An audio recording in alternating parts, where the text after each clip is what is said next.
नमस्कार। वास्तुशास्त्र के एक नए एपिसोड में आप सभी लोगों का पुनः स्वागत है। आज मैं बताना चाहूँगा कि जो वायव्य कोना होता है, वायु का कोना, उसके बारे में आज मैं पूरी डिटेल दूंगा कि ये किस प्रकार से, इसका क्या लाभ है, क्या करने से लाभ होगा, क्या करने से हानि होगी, किस प्रकार से हानि होगी, किस प्रकार से लाभ होगा, इसका पूर्ण लाभ किन किन बातों के लिए, किन किन आवश्यकताओं के लिए किया जा सकता है, इसके कोना कटने से क्या हानि होगी। इन सभी विषयों को आज मैं लेते हुए अपने एपिसोड को मैं प्रारंभ कर रहा हूँ। तो आप सभी लोगों से निवेदन है कि चलो प्रारंभ करते हैं। तो जैसे कि एक मैं बताना चाहूँगा कि ये हमारा एक ज़मीन है, भूमि है, और उसमें हमें ये वायु कोना है, वायु कोना है। यहाँ पर चंद्रमा है।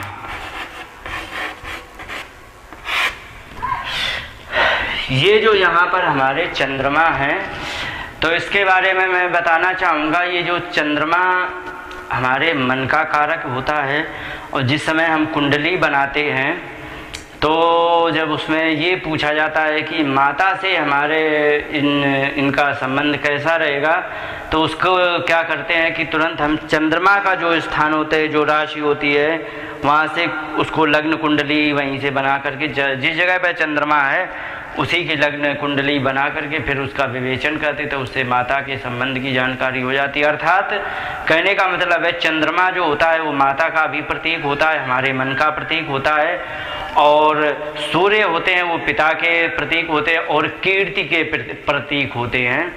तो इससे इन बातों को ध्यान रखेंगे मोटा मोटा, एक तो मन से और दूसरी माता से। तो अब मैं बताना चाहूँगा कि चूँकि चंद्रमा हमारे मन के प्रतीक हैं, तो हिंदू धर्म में वैसे चंद्रमा की पूजा नहीं है, और अगर जो चंद्रमा की पूजा करें तो बहुत सारा लाभ होगा। मुस्लिम लोग ज़्यादा करते हैं, तो इससे चंद्रमा से हमारा मन का संबंध जुड़ा होता है। यदि चंद्रमा का कोना कट भी जाएगा तो वो सीधे हमारे मन पर असर डालेगा। तो अब मैं बताना चाहूँगा कि जो वायु क्षेत्र होता है वो चलता हुआ माने स्थिर नहीं होता है, क्योंकि वायु कभी भी रुकती नहीं है और वो हमेशा चलायमान रहती है, और चलायमान रहने पर ही उसकी महिमा है। वायु बंद हो जाए तो सबको समस्याएं होती है। पंखा यदि हम घर में चलाते हैं तो इसीलिए चलाते, जो स्थिर वायु है उसको गतिमान किया जाए, तो ये गतिमान होती है वायु। तो इसलिए ये जो कोना होता है हमारे लिए हुनर का भी कोना होता है। इससे जितने भी है सब हुनर यहीं से निकलते हैं, क्योंकि मन का प्रतीक होता है, और ये मन का प्रतीक होने से ये मन को प्रबल कर देता है, और इससे कि हमारा हुनर इससे ज़्यादा खिल करके आते हैं। दूसरी बात ये है कि अगर जो किसी व्यक्ति को डिप्रेशन की समस्या हो, या बच्चा ज़्यादा डरपोक हो, या उसका पढ़ाई में मन ना लगता हो, तो उसको चाहिए है कि वो चंद्रमा का दर्शन कराते रहे। यदि बच्चा खिन्न ज़्यादा होने लग जाए तो चंद्रमा का दर्शन कराने से क्या होगा कि वो बच्चा प्रसन्न रहने लग जाएगा, क्योंकि मन का चंद्रमा से सीधा संपर्क है। और अगर जो चंद्रमा का दर्शन करेंगे तो उससे हमारा मन प्रसन्न रहेगा। तो यदि बच्चा डिप्रेशन की समस्या में हो गया हो तो उससे हम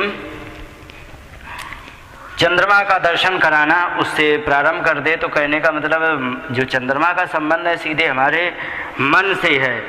और इस वायु क्षेत्र को या वायव्य क्षेत्र को हम मेहमान खंड कहते हैं। वो इसलिए कहते हैं क्योंकि यहाँ पर रहने वाला व्यक्ति रुक बहुत कम पाता है, चाहे घर में रहे चाहे कहीं भी रहे।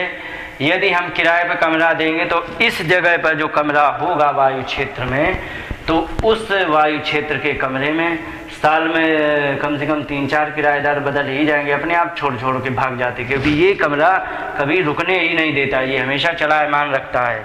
तो इसलिए ये मेहमान खंड भी कहा जाता है। और ये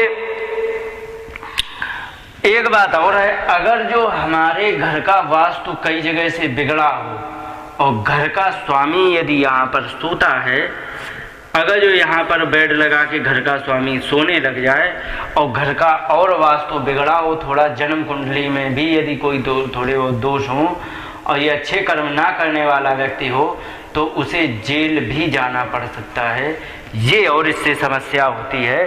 तो इसलिए ये जो होता है हमारे मन का कारक होता है। आगे जब हम इसके कोने कटे का वर्णन करूँगा तब इसके बारे में मैं विस्तार से बताऊँगा। अब मैं इसमें बताना चाहूँगा कि यदि